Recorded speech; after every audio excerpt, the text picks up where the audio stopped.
Hey everyone, this is Greg. Welcome back to another session of That's How I Roll.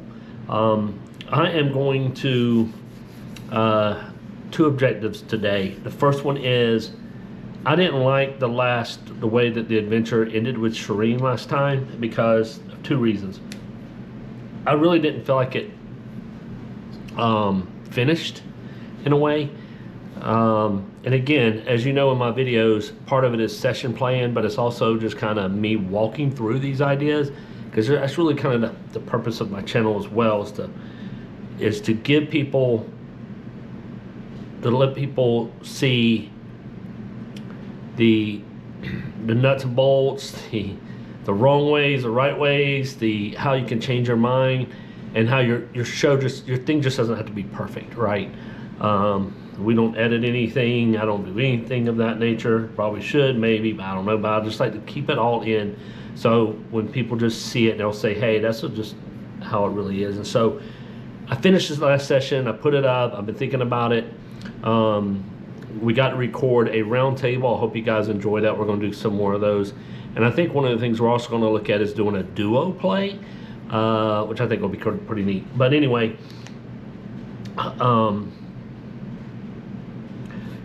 so I didn't like the way it ended.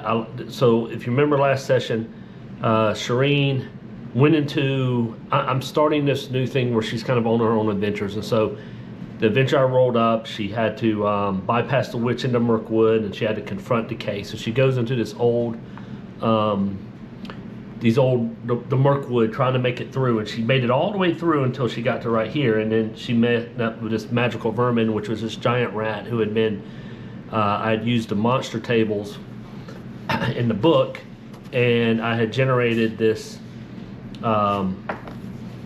this magical vermin who was a giant rat. He had these tentacles, his 4 tentacles that did double damage, which is very unbelievable. And he's blessed by God. And so everything was going pretty good. She hit a couple of times, but she kept rolling ones, and she could not knock this thing down. It only had 5 hit points. But then it rolled on its tentacles, at 2 strikes on its tentacle, and I rolled a 20 and a 19, and there was just, unless I rolled really, really, really bad, Shareen was going down. So she basically did, but instead of her dying, I made her where she got captured in the giant had her in her tentacles, and more of it being a deadly strike. It was a capturing strike because of the presence of the witch. So the witch comes forward, and she basically takes one of Shireen's gift, one of her items from her. But then I rolled to see if she would have some kind of quest or something for her, and so I did, but it was like a cold iron spike, the wreckage of the vampire, of the sky vampire. Wreck of the sky vampire, and it was a waste of prosperity, a gold iron spike that she wanted to get back. So what I did was, but I had this last room, and as you see, I drew it from here to here. But in your adventure, the last room should be based upon the ShadowDark. The highest number is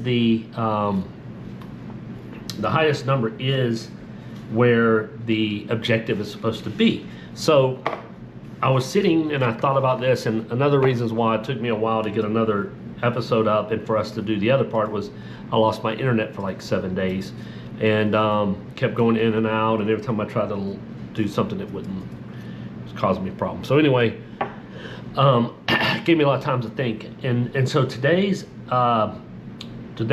session is going to be 2 things. I'm going to finish this out, and then if she survives the last part, then I'm going to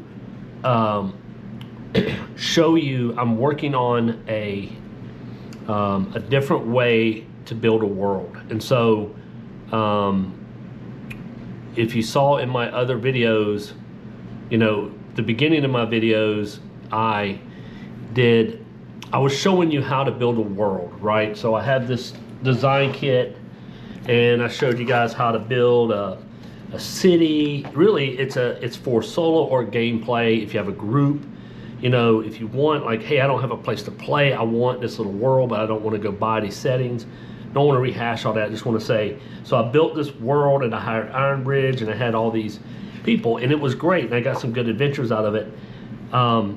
But as I told you, that's not how, you know, I'm always, however you play your games, like the reason I play fantasy is because I've read a lot of fantasy. It is my favorite genre. And also I love comics. And one of the things about those type of things is that everything is a serial sense of events that they go from adventure to adventure.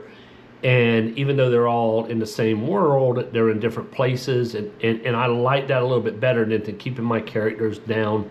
I like the adventures of someone than I do the, you know, one type of city type of stuff. So I started to move Shireen, and then I'm going to play Ham, which I'm going to rename Hamill because I don't really like the name Ham. But I'm going to call it Hamill. And then I have Imrid because someone brought it up in one of the comments about seeing some solo adventures with Imrid. If you remember, he got turned undead. He's a mix because he's by the rolls it said that he did not die. He's still alive somehow. His soul is still alive, so he's not completely undead. So there's a way for him to redeem himself, or to maybe be this in between dead. I guess that's the undead. And so I have those characters too, and especially there's been an idea I've been wanting to do for a long time, and I even tried to do solo before, and I couldn't really find a good way to do it. I think I figured it out, and I'm wanting to create, now that I've created an adventure design kit that can be used for DM to create a world, or a solo player to create a world that they can put their adventures in 19 hexes. I'm going to show a way by using this book to do one-page adventures, and then I'm still in the process of designing it. You guys are going to see it as I go, because I want to play it out a little bit. And what I'm hoping to do is to use this book as, it's like all these names, and I don't know, you know, we know that Western Reaches is being kickstarted. So I'm guessing that maybe these towns are, you know, when you create a town, she gave you some names, right? And so you had the settlement names.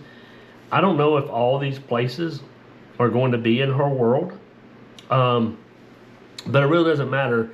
But because what I'm going to do is I'm going to create it backwards. Instead of starting with the 19 hex and going out, I'm going to start it with little bitty adventures, and then just kind of show you how I think you can do it, where if you're someone who doesn't have a lot of time, then you can create a one-shot adventure to get it played. And really, I've kind of done that anyway, but I've had it kind of around Ironbridge, like trying to make my adventures fit into the little world that I had created.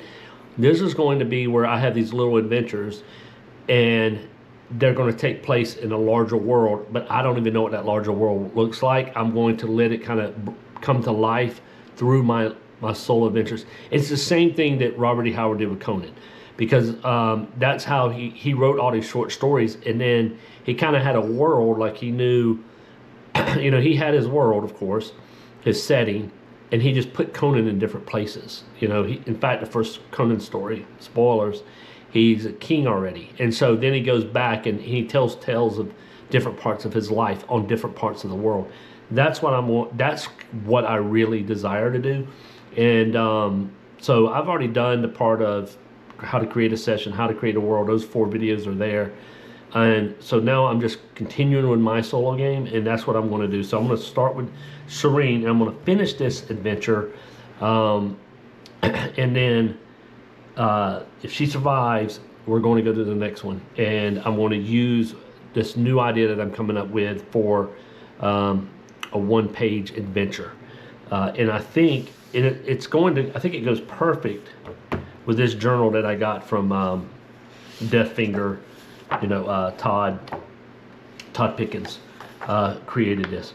So, and he made it for ShadowDark, and so it's a. So anyway, this journal kind of works great for it as well. So but you don't have to. You can just do it with one piece of paper. And so one side be the adventure, flip it over, the back side be your map. And so what we're going to do is we're going to finish this up. So Shireen is trapped, and it's not that she's lost any hit points. The 20 and the 19 allows her the tentacles to wrap her up, and she's stuck. And the witch comes out, and the witch doesn't necessarily have to be an evil, because in Cursed Scrolls, where the witch class is, you can be any of these alignments. So the witch comes out, and the adventure is still there. Is that it had a spike, a cold spike had right 9, because number 9 when I rolled was a treasure protected by a hazard. So the treasure is that this is not going to be that it's just like the next hex over. I do things by point crawl, but off from this hex where they're currently at number 7 here is the place where this iron spike is located, and the witch cannot get there because it's protected by even as strong as she is, it's protected by these creatures, and so. It's created by a couple things. It says it's protected by a steep incline, which of course you can walk up that. It has a toxic mold, and disoriented sound, and so she doesn't want to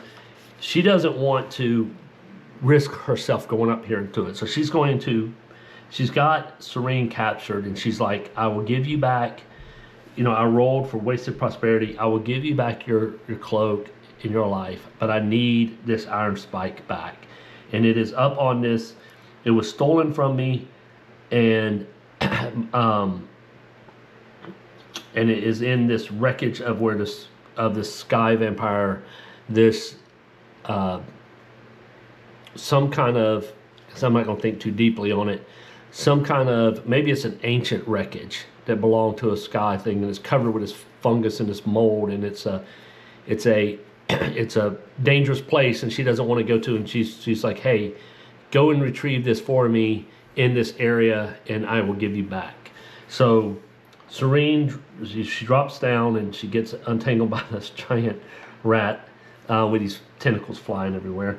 And so and I think one of the things that would make it that this witch is maybe towards again, lawful chaotic doesn't mean good and evil in a way, but that blessed by a god. And so maybe this witch is a form of the deity, or is this bless a rat with a tentacle. How much is that a bless? But it's for a purpose. Like this witch and her creatures are here for a purpose. So even though she was supposed to bypass the witch, that was the path to get through, she realizes that, and that's what's going to be the wasted prosperity. What Shireen would have gathered by getting this spike or whatever I don't know what the treasure would have been. I'd have rolled it, but now that she's got caught and this witch wants a spike, I'm going to make it this cold iron spike that she needs, magical spike that she needs for some reason. And so so she heads off. She agrees, and she heads off. And so this is protected by a hazard, and so I'm gonna make it a major hazard. And so as you guys know, whenever I do something that's a major hazard, that becomes hard for me. I consider it hard. And so what she's going to do is she's going to have to climb up this steep incline, weave through this trail up this incline, and as she goes, there's this toxic mold is making this disorienting sound, and she's going to try to make it up. And if she doesn't make it up, I'm going to roll to see how many. I'm going to roll a d4 to see how many, how long it takes her to get, how many rounds it takes her to get to this, through this kind of wreckage thing. And oh, by the way, I got some new dice. The reason I grabbed this dice is because it's the colors of my wife's high school, and so I thought, man, I had to have them. So Plus they're old school, and I like the pointy 4-sided dice. Anyway, so I'm gonna roll a 4-sided dice, and I'm gonna see how many rounds it takes, and so that's how many checks that Shareen is going to be able to make. She's got to make a dex check, and this is going to be a DC 15. Again, the reason I'm doing that is for the simple reason that it's a treasure. It has to be difficult for the witch, so it has to be difficult for Shareen. And so she's going to head up there, and also what makes it hard is because it has this disorienting sound, steep incline disorienting sound. Sorry, sometimes my brain thinks faster than my mouth. And so I think that just adds to it. So let's roll a d4. One. Well, that's great. So all she's got to do is make one roll to make it up this hill. And, you know, I always give them a luck token, but she has already used it. If I remember correctly, I think she used a luck token on one of these, because I don't see it. It's erased here, so I must have. And if you remember the last video, I didn't go back and watch it. If you remember the last video and I didn't use it, well, then that's just the way it goes. All right, so here it is, the first dice with my my new dice to see. She needs a 15. It's going to be a dexterity check as she moves up. So Shireen's dexterity, luckily she has a she's got a +3. So let's see what happens. 11. She misses it by 1. So what's going to happen is as she's going up, the fungi attack her. And so what I'm going to do is I'm going to use this violet fungi as she's going up. The disorienting sound gets her off the trail. This fungi, violet fungus, it says toxic mold. I'm just going to make it violet fungus. Violet is going to attack her, and so we're going to make our initiative roll. And so also, one of the reasons I got those is so that I can, I don't want to white, so I can have opposite dice as well for my creatures instead of, I mean, I did have those black over there, but all right. So white is Shareen, +3, and they have a dex of -2. So let's do an initiative roll. All right, so Shireen gets the first attack. So these tentacles reach out for her, and she has her dagger and she swipes at it. And let's see what happens here. Oh, it looked like it's going to be a 16, but it rolled into a 4. So she swings out and she misses the tentacles. They reach back from her, and so they get to attack. They got 2 attacks. Last time I rolled 2 black dice together, that was not good. Oh, and this time it was a little bit better. So she is a 15. Oh, she's got an armor class 16. They have a strength or dex -2. So that's going to make it where they miss her. And so she's able to jump back. And, oh no, she's got +3, so it's an 18. They have a -2. So that's a 15, so she is going to go first. So she weeps out with her dagger, natural 20. That's what I'm talking about. So she reaches out. Oh, you know what? She would have, never mind.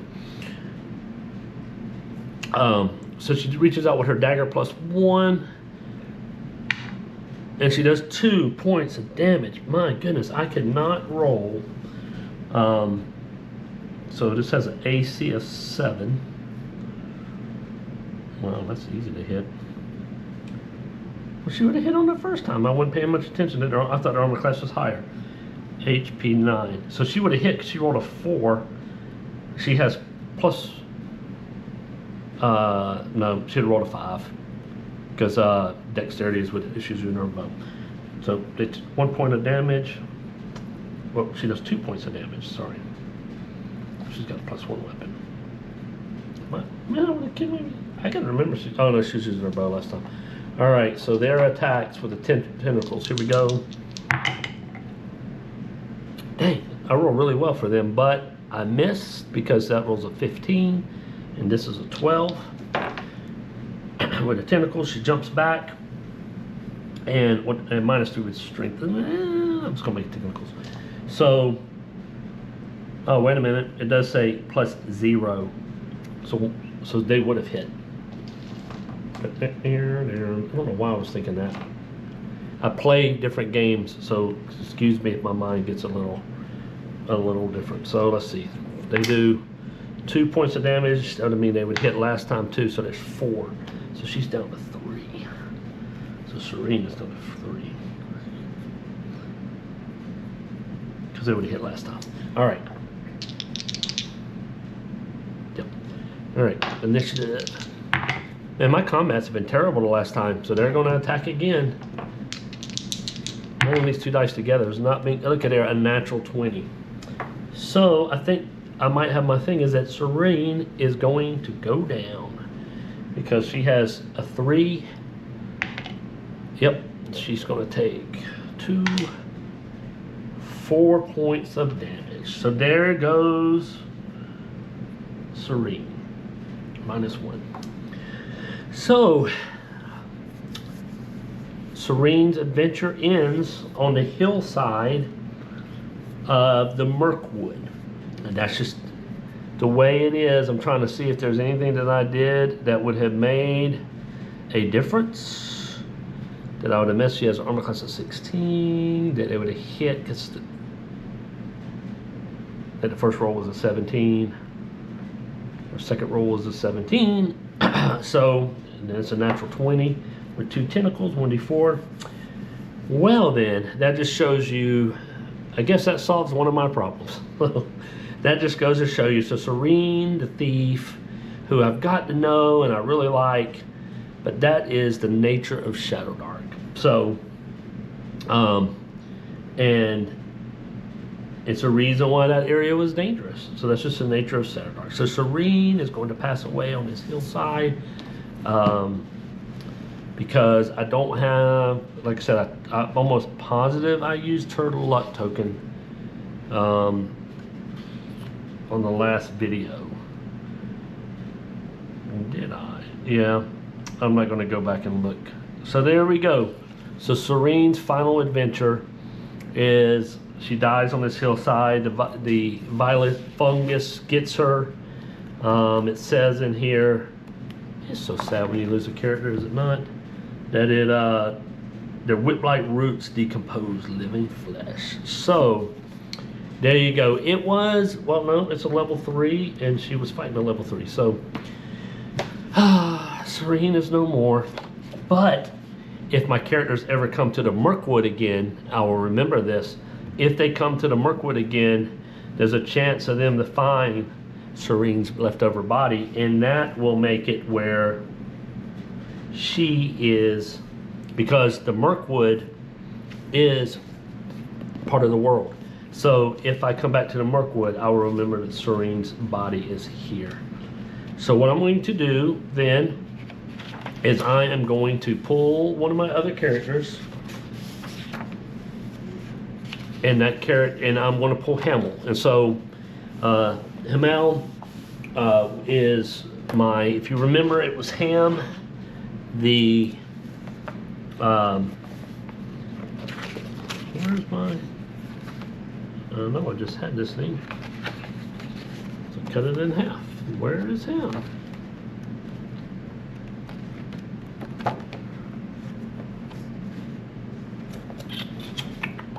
Where did I put Ham's character sheet?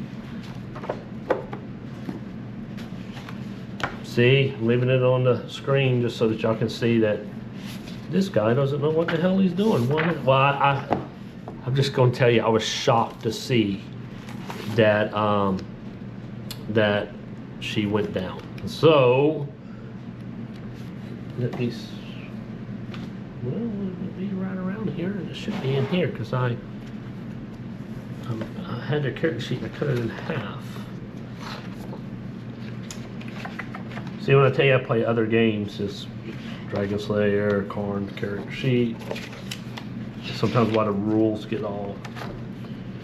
Well, I do have Ham right here, and Ham is level 2. He is my priest. He used to be an ex-soldier. And so the story that I'm going to have with Ham, I'm going to pause for a minute, be right back.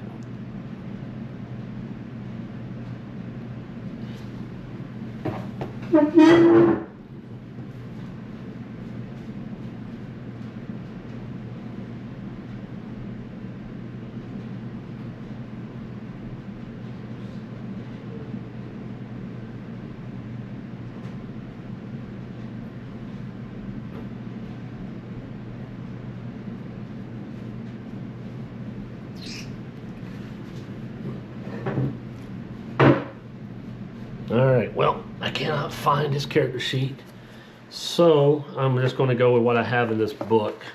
Let me pull it out of here. Ham is 2nd level. And so my story with Ham is the fact that, and why I'm not doing another video is simple, is because instead of starting with him, because it's the time I have to play today, so I want to show you guys my session of what I do today. So he is Hamill. I'm gonna come out of IL on it just because I don't know, Ham.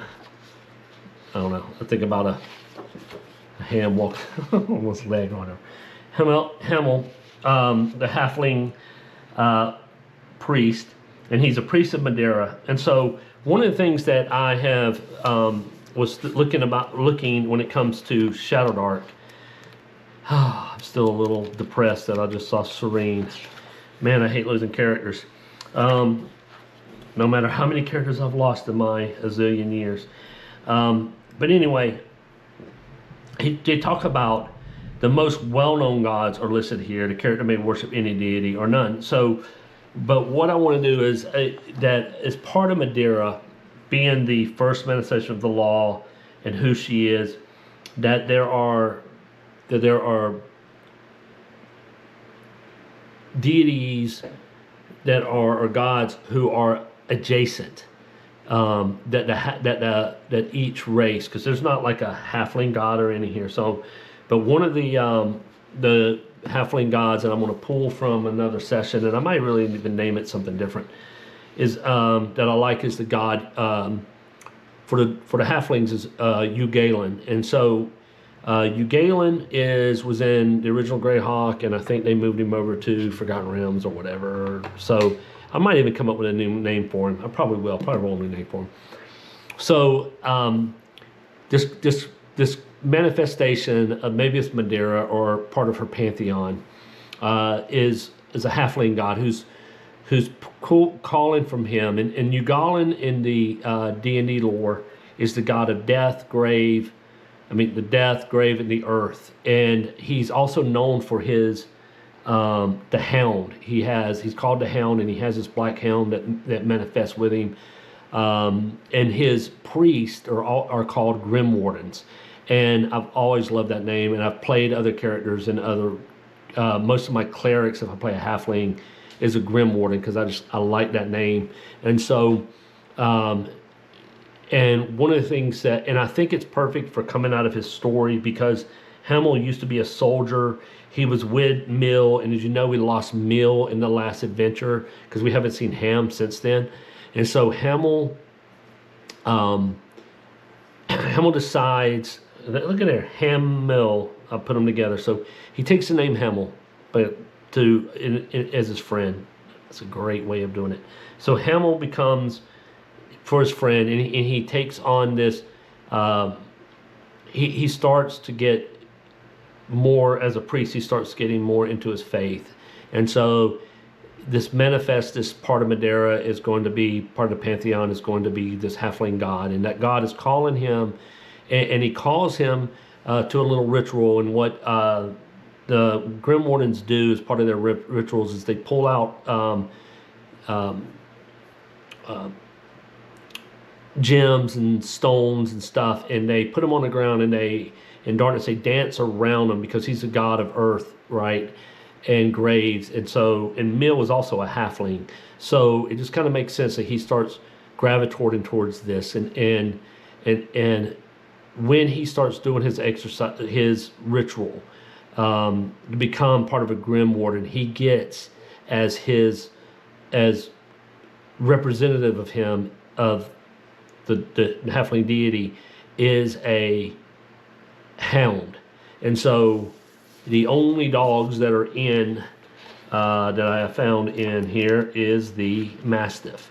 And so I'm going to use the Mastiff rules. And so he'll get a jet-black Mastiff, a muscle guard dog with fierce loyalty to their packer owner. And this is going to be, so he comes out and he comes forward and becomes Hamill's hound that travels with him, right? And so so armed with his mace, his crossbow, and his hound, he is going on his, he's Ugalan. I'm gonna go with that for right now, and I might even change it just to make it a little more ShadowDarky. ShadowDarky. I ought to get that tattoo somewhere. I don't have a tattoo, but ShadowDarky. To make it more ShadowDarky, I'm going to that's so funny. It makes me sense. I should name my channel that, ShadowDarky. But they're going to go out on adventures, and so that's perfectly to introduce the idea that I have today, and that is how do I create. Let's say I just have a new player. I came up with an idea. I have a character, and I just want to go adventuring, and I don't want a whole world. I just want to sit down. I want to play, and we've kind of talked about this with the ShadowDark maps. But I'm going to show you if you don't even have a world, but we know that there were some really good videos that people have done. I think it was Sly First who did one. And he talks about when you read through the monster manual, when you read through the book, you start to get little pictures of the ShadowDark world. Because there's some named monsters in here. There is some references to other different sections that we really haven't been introduced to. And so if we take it that with these settlement names that we see here in these overland hexes are all towns in your map. Kind of like, I have this map. Everybody asks me about it. This is it comes from Runehammer, Runehammer Online, Hank Infernal. In fact, if you want to know Hank, it's Brandon Gilnish. He's the one that trade dressed and helped with ShadowDark. He has his own channel, has his own store called Runehammer. And this is a map to his world that he has in for his game Crown and Skull. But and I highly recommend his channel, especially his older stuff, where he talks about D&D and creativity. Such a creative guy. Again, and he helped her design this, so this shows you how creative he is. So, but these towns here are part of, if you think of it as a bigger world, that all these towns are on your world.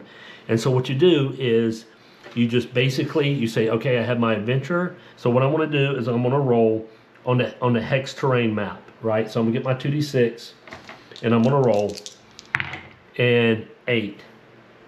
Forest or jungle, okay? So which one is it? I'm going to get my d6. 1, 2, 3. It's a forest. 5. So he's in the jungle, right? And so what you do is you just say, you write down your terrain. He's jungle, okay? And then what you do is you write down a point of interest.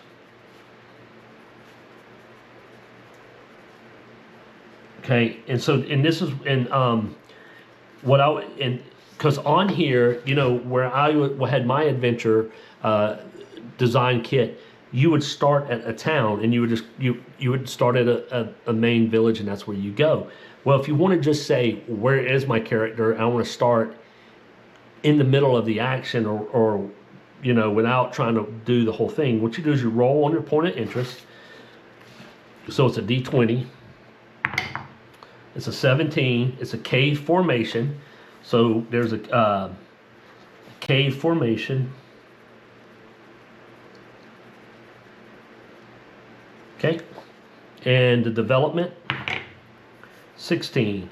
Controlled by malevolent sorcerer. I get that a lot. Controlled by malevolent sorcerer. And I will tell you right off the bat that I have this, is that this sorcerer will probably not be in the cave because they're just way too strong. I'm not going to run a adventure with a super strong sorcerer at the beginning of it, but it's controlled by him. So it doesn't mean that it could be part of his territory. Where's that territory? I don't really know. I just know it's a jungle, and he is in a cave formation that's controlled by malevolent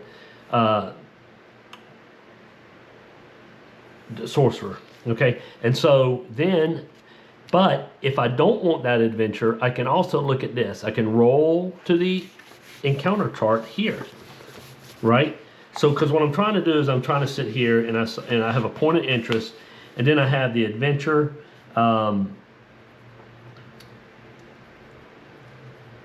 Or the encounter. What I'm trying to do is find out what adventure do I want to play. What just by on a one page, get some ideas on there, and then we'll get over here and go with it. And so it's a cave formation. I know he's a jungle. There's a cave formation where he's at. It's controlled by some malevolent sorcerer and adventure and encounter. So I'm going to roll here. I'm going to see what I get on this as well. 82.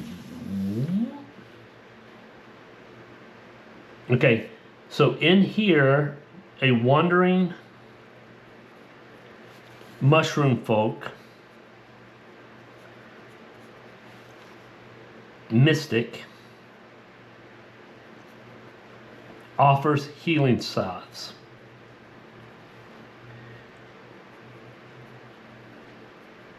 All right, so it is basically my adventures coming into focus, okay? And so basically Hamill and the Hound are out. They're going through this jungle, and they come across this wandering mushroom folk mystic, and he's like in as through their travels. And so the mystic approaches them, and he's like, hey, I offer these, welcome, greetings, young halfling, and but I have basically as a quest for him, an adventure for him. Is like, I need you to go into this, if you will help me into this cave formation and pull out some, I'm looking. The mushroom folk is looking for the ingredients that he needs to make these healing salves. And so he asked him to go into this cave, and if he would go and retrieve the objective for him. And so that is what I'm going to, so there's my adventure, going to this cave formation. So I have two options as well. If I want to add a little bit more, I don't think I need to, but let's roll a prompt to see if there's something that gives us a little bit more. White dice is 10s, and the verb is white, the noun is black. So 96, seek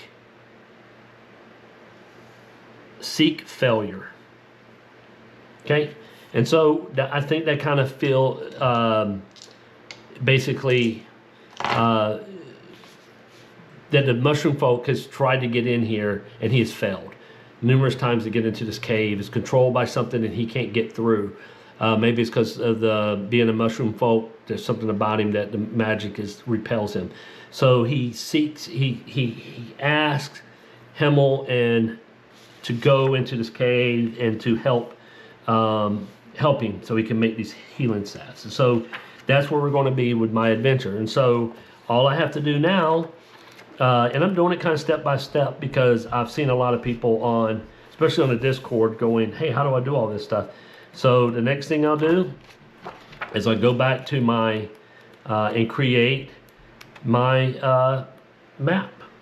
I think it's 130, 131. ShadowDark maps.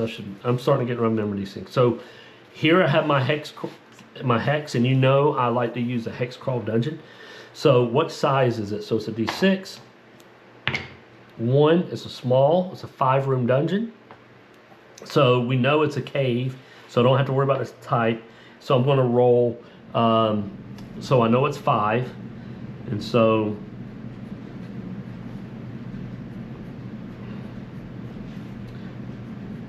I just draw 5, hexes in different spots, and then I'm going to roll them all. because my last hex, my highest hex is my last hex. So, well, first one's a 10. So we know that's the last hex. And this one's a 1. Another 1. An 8. And a 2. Okay? So we know the 10 is the last one. So I'm gonna have 2 is to be my beginning hex, and basically it's going to go from here to here, from 8 to 1, 1 to 1, and then here to 10. That's how it's just going to be my entrance, and here's my exit. Okay, so we know 10 is where the boss monster is. Okay, and so a 2, so we know we know there's a lot of empty rooms in here, which is fine. But like I said about empty rooms, they don't always have to be empty. They can be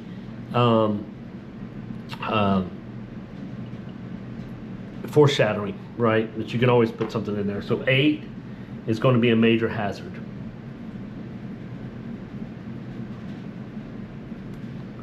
All right, so let me roll to see what my major hazard is. It's right here on the table, D6.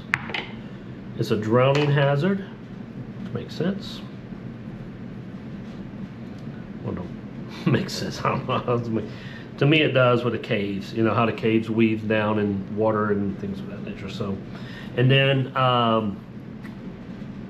so empty, empty, empty, and then my boss monster, a D6. 4. I knew for a minute I was going to read. So it's guarded by minions. So this is going to be minions.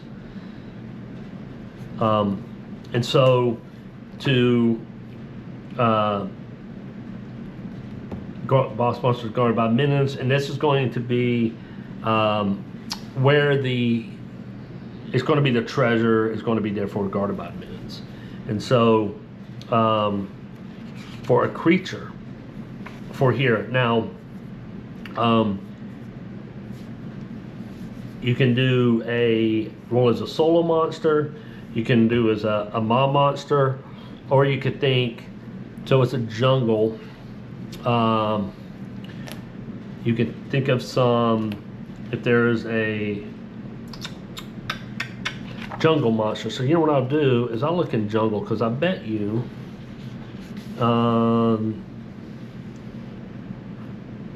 that a lot of these monsters that would be considered jungle are in here. Yep, Viperian is in here. A lot of it is like zombies, some dinosaurs, which I like, lizard folk. So that's where I'm going to. So let's see, the Viperians are back here.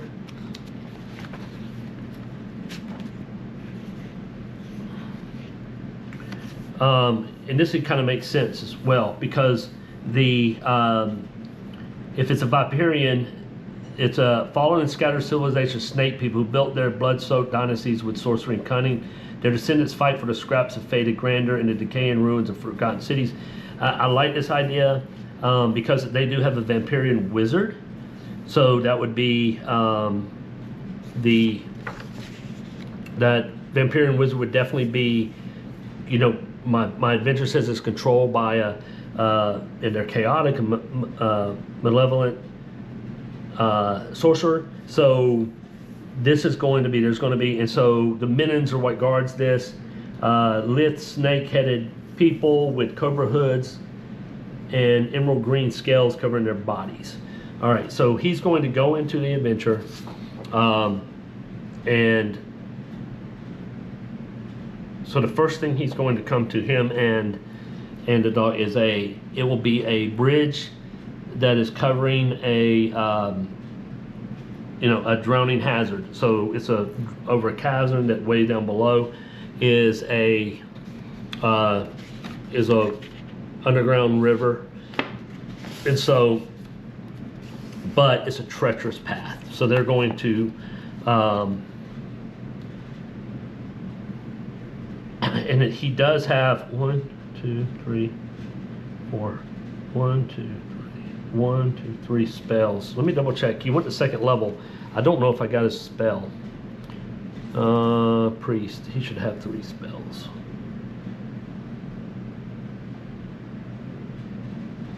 Yep, so he's got 3. And I don't know what, I can't remember what I rolled on his, when he first started. I think I rolled it, he had an extra spell, if I'm not mistaken. Sorry guys for me to be, I don't remember all this stuff. I should have marked it when I rolled, but I'm almost positive that he, nope, it's not even a chance to get one. Okay, cool. So he has 3 spells, and they're all here. It was the wizard who had a 6 spell. Okay, so he has protection from evil, shield of faith, and cure wounds. So his, see if these will help him.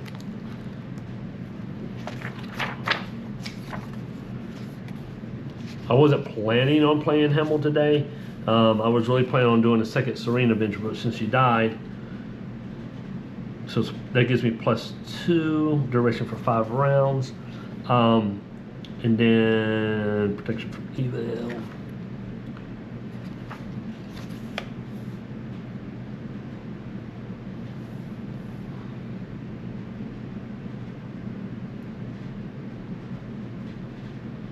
Chaotic beings have disadvantage. Okay, so he is going to it's a focus spell. He ain't gonna worry about it right this minute. All right, so he's going to try to walk across this bridge. It's a major hazard, so like I say, it will be a 15 roll, and then he has his luck token. So, and one of the things I'm going to do is when they, we always do stuff like, I was trying to explain this about some game mechanics with someone the other day. It's like, we always make the game, strength does this, dexterity does that, and I know this is in here, but Hamill has a high intellect, so his ability to go across this bridge, he's going to be able to think, and so as he goes through, he's going to process and figure out the best path and the way through. So I'm going to allow him to use his intelligence check as he goes through this thing. So here he goes. 17, so he makes it. So he is able to get Hound and Hamill. I'm going to give him 2 M's. I'm going to combine his name with Mill, so he now becomes Hamill. And so he makes it across the first bridge. So hallelujah, he makes it. So he starts going deeper, and as he goes into these first 2 rooms, he starts to find bones. He starts to find things that show him that that he finds these ruins of these ancient civilizations, and so he is able to realize that he is dealing with some kind of evil and some vampirian. In fact, the mushroom folk would tell him that the place is guarded by these lizard-like people. And so as he goes through the 2 empty rooms, and before he gets to the final room protected, and I'm going to roll to see how many protected, they're level 3 creatures. I don't see anything that's less. I'll roll a d4, and I'm gonna think about it. Yeah, because 4. I don't know if 4 would make it very difficult. But it says protected by minions. Oh well, you know what I can do is I can make a minion Vampirian. I can make a Vampirian as the boss, and then he's protected by minions. And so the minions will be just more like 1 hit, less hit points than a regular Vampirian. Let me check something out here.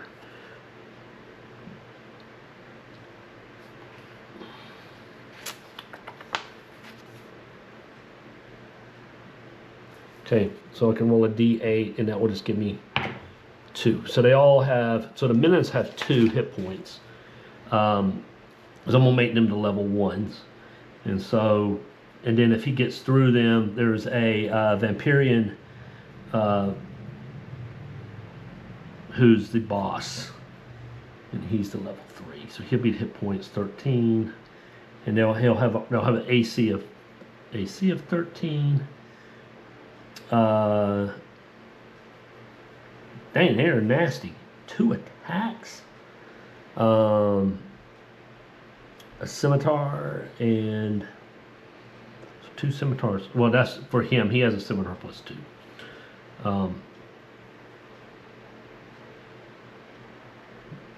Dang, they're nasty.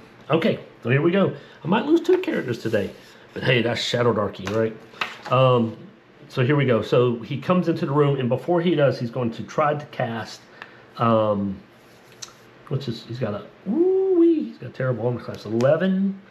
But I meant to get him a shield because he would have a shield and his +1 mace. I thought I wrote down a shield on here. So I'm going to give him a shield real quick because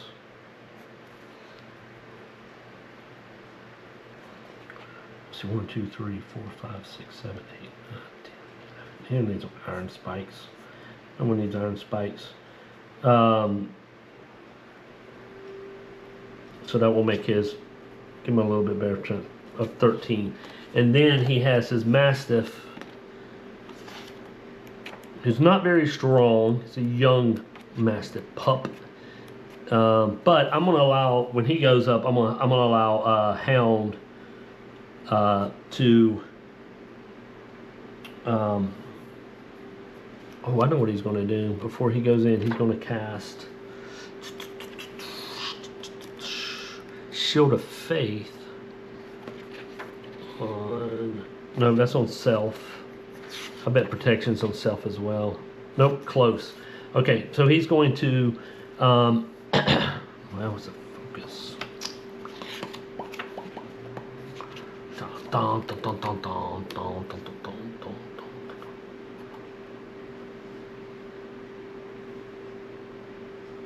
Yep. So what he's going to do is he's going to try to cast, before he goes in the room, he's going to try to cast on him Shield of Faith. Okay, so let's see. What's crazy about my priest, if you guys didn't know Hamill, is that his wisdom is a -2. So you would think that, you know, if you play by the other rules, the prerequisite of a wisdom, you know, of him having to be, you know, high wisdom, you know, you make your characters based upon high wisdom. But here, it doesn't have any, the fact that you have wisdom or not doesn't really have much effect other than,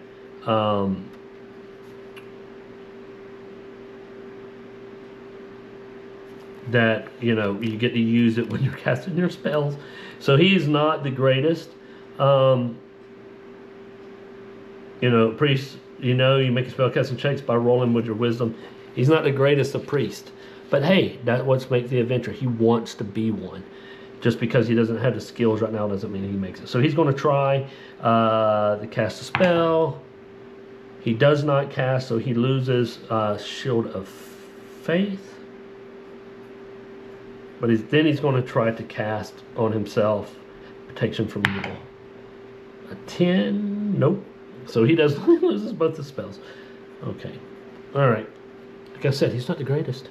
However, what he does have is he does have the ability to turn invisible. So that's what he's going to do. Is he goes in a room. He's going to tell Hound to hold for a minute.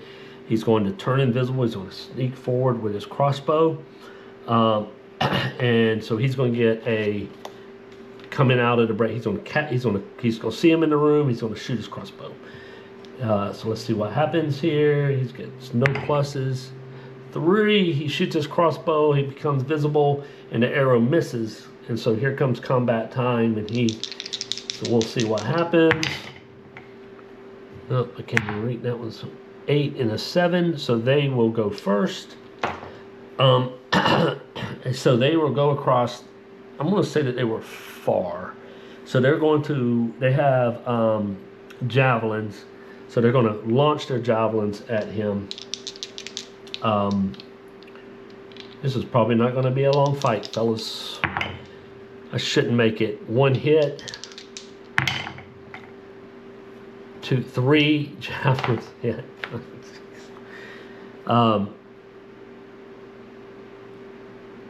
I'm dumb, guys. Well, I'm going to back up. He has the ability to cast invisible. So what he's going to do, I don't even think about this. You know, the problem is sometimes a lot of times I'm going to re-roll because I get in, not re-roll. I'm going to back up. Sometimes I just forget the simplest crap. And that is, he has stealth. He could turn invisible and sneak into the lair and to grab what he has, what he's trying to get. He doesn't have to fight these guys. They're in the room. He's invisible. He is going to take, he can turn invisible and move. I'm almost positive that's the same thing. He's going to use his halfling abilities because as ShadowDark, you have to be a smarter character. So, so his halfling, once per day, you can become invisible for 3 rounds. That's what he's going to do. He's going to use his invisibility. And let me make sure that they don't have a chance. Okay, so he can cast a spell. It becomes invisible. It doesn't have any kind of...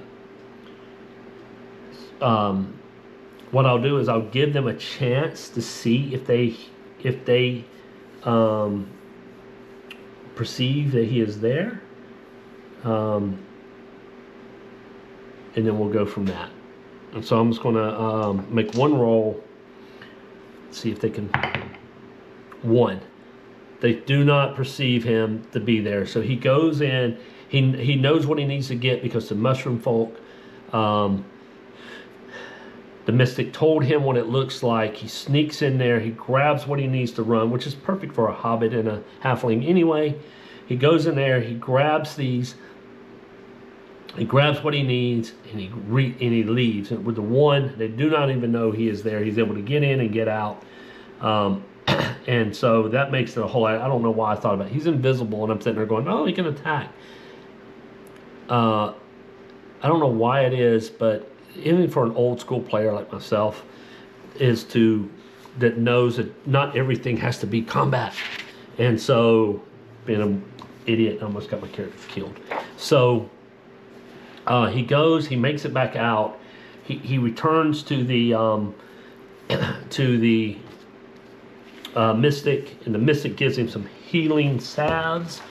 And so that healing salves, let's see what they would be. Let's see, potion of healing.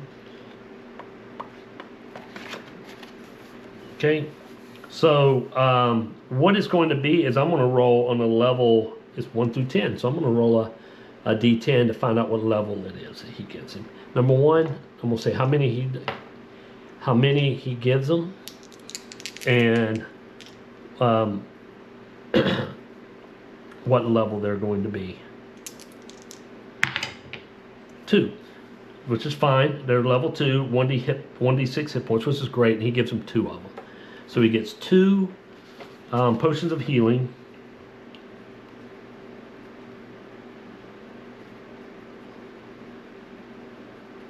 And they are, he gets 2 of them, and they're 1d6 each. Okay, cool. So that way, instead of me losing 2 characters tonight and not thinking properly, I think losing Shareen, as you see, I fidgety and I move stuff. I think losing Shareen just kind of threw me off my game because I sure wasn't thinking that. But so here's the thing. It's like, so there's Hamill's 1 adventure that I did. I sat here, I wrote a point of interest, a cave formation.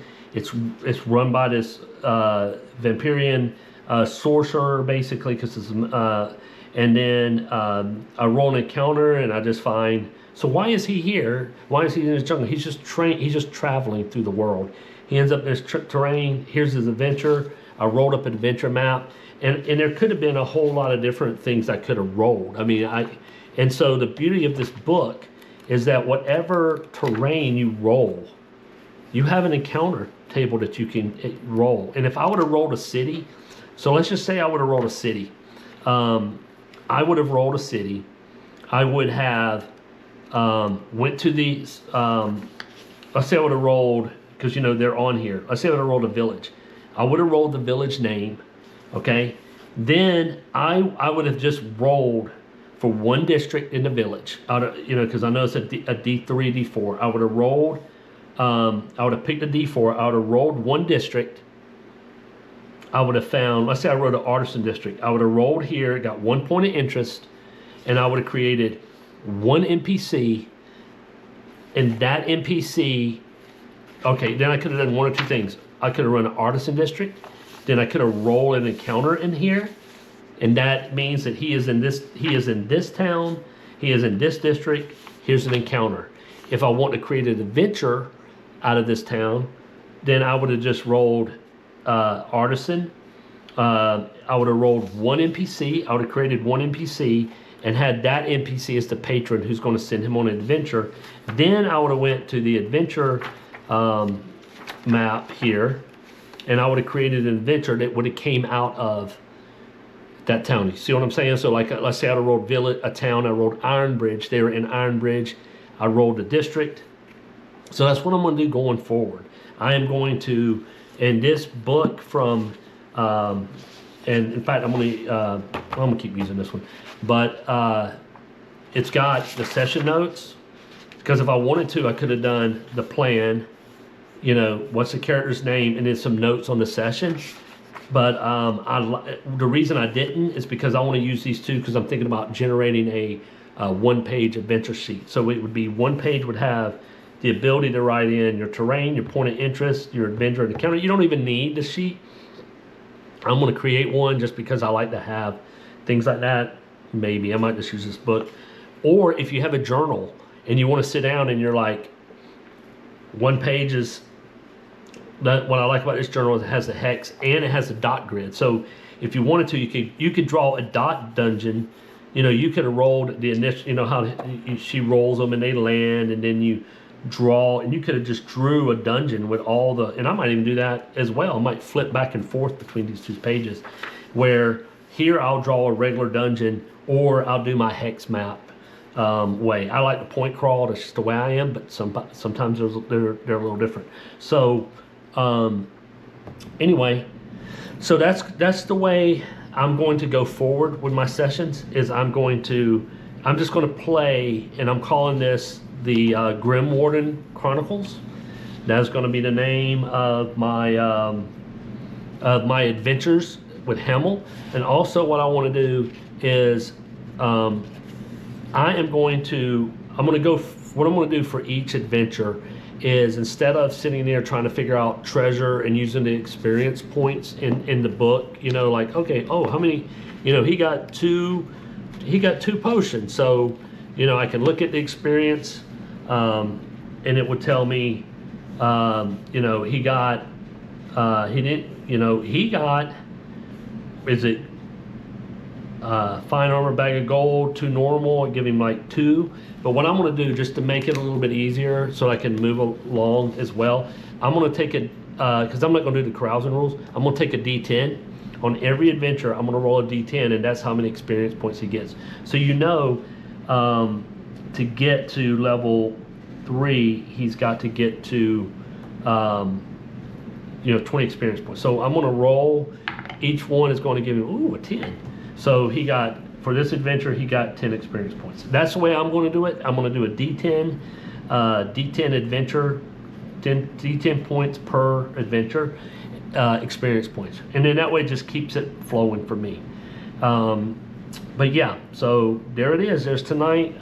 Man, what a session. So I lost Shareen in the most heartbreaking way. Getting eaten by fungi as she was trying to do something for wilderness. But really in that adventure, the tentacles should have killed her. So it was just getting to a time where it just wasn't going to happen.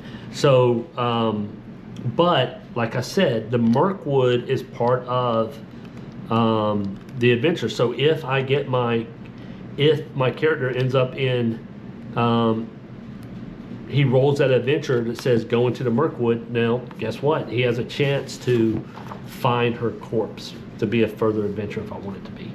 So there you go. There's my long rambling session 7. Wasn't a lucky 7, but anyway, thanks. Have a good night.